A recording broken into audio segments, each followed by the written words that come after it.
Gaurkoan Irungo txoko berde batera gerturatu gara, hain zuzen ere datozen minutuetan aurkeztuko dugun proiektuak honekin zerikusi estua duelako. Hain zuzen ere Iskin Berdea izeneko proiektua ari gara, Nora Loidi da bere bultzatzailea, eta datozen minutuetan lorategi vertikalak zer diren eta berak hauekin zer egiten duen ezagutuko dugu. Beraz, lehenik eta behin Nora, konta iguzu pixka bat, zer dira lorategi vertikalak, ezagutzen ez dituzten horientzat, eta nola sortu zitzaizun zuri gai honekiko interesa edo? Kaixo, jardin vertikalak, jardin normal bat bezalakoa izango zen, baina vertikalan momentu hauetan. Eta nik egiten ditudan jardinak liofilizeatuak dira, preserbatutak, eta danak barruzkoak dira, etxe barruzkoa edo ofitzina barruzkoak. Eta hau dana sortu zen 2019an animatu zidaten jardin vertikal bat egitea Bigoko Pilateko estudio batean. Eta aruntz jo nintzen, abentura bezala. Eta konta iguzu, nola sortu zitzaizun ideia hau proiektu bihurtzea, zeren gauza bat da saletasun bat izatea, baina beste gauza bat Iskin Berdea bezalako zerbait sortzea, ez da? Dana hori, 2019an hasi zen proiektua, baina nik ez nakan ez da izena, ez da munduan ez nintzen zartu, ez nekien oso ondo nikan joan.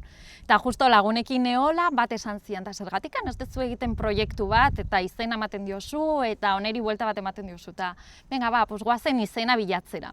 Eta lehenengoan izena inglesez nahi nun, baina hemen izana eta irundarra izana, zeo zer euskalduna, ez? Eta Iskin Berdea sortu genuen, hor COVID-aren hilabetetan.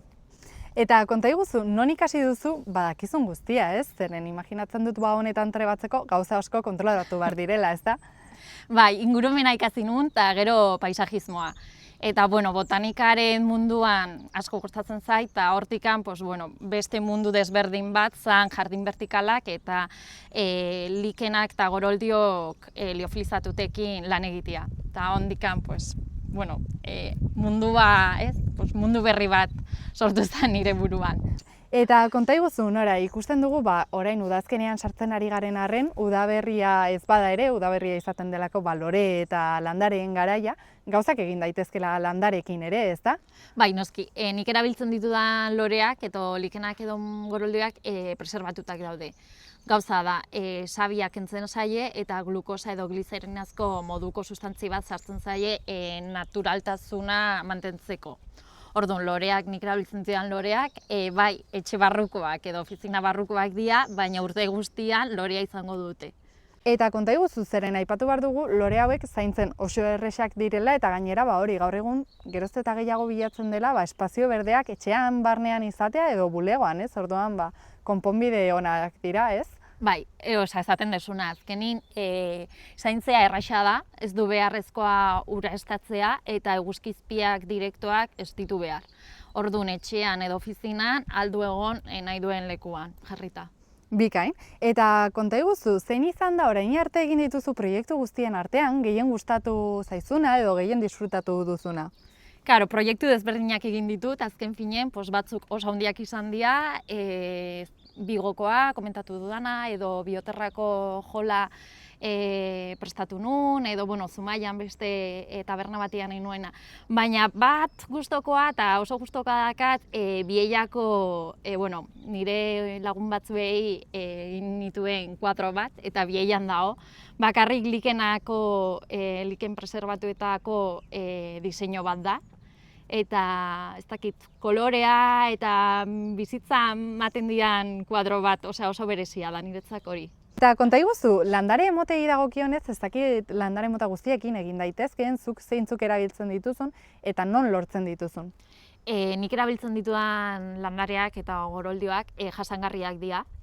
Eta bai, bi motazko goroldioak erabiltzen ditut, bai planoak edo bola asko goroldioak eta gero likenak. Liken naturala txuria edo beix kolorea daka eta gero beste koloreak tinte naturalekin dago egina.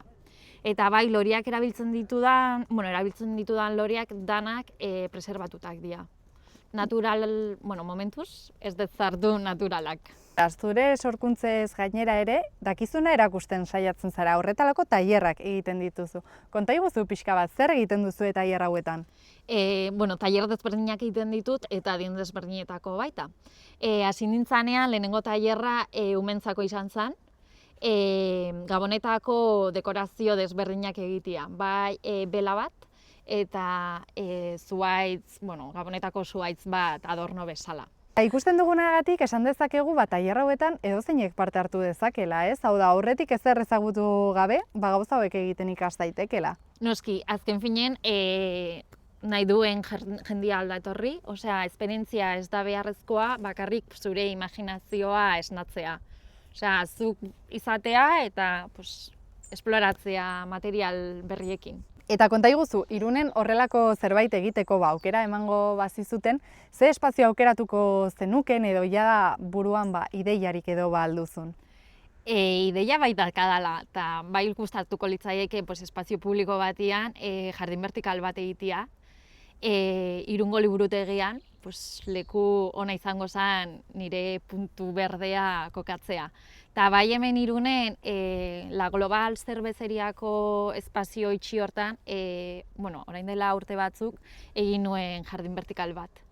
Bikain, kontatutako guztia eskertzen dizugu Nora, eta hemendik jendea animatzen dugu zure kontua jarraitzera eta egiten dituzu tailer eta jarduera guztietan parte hartzera.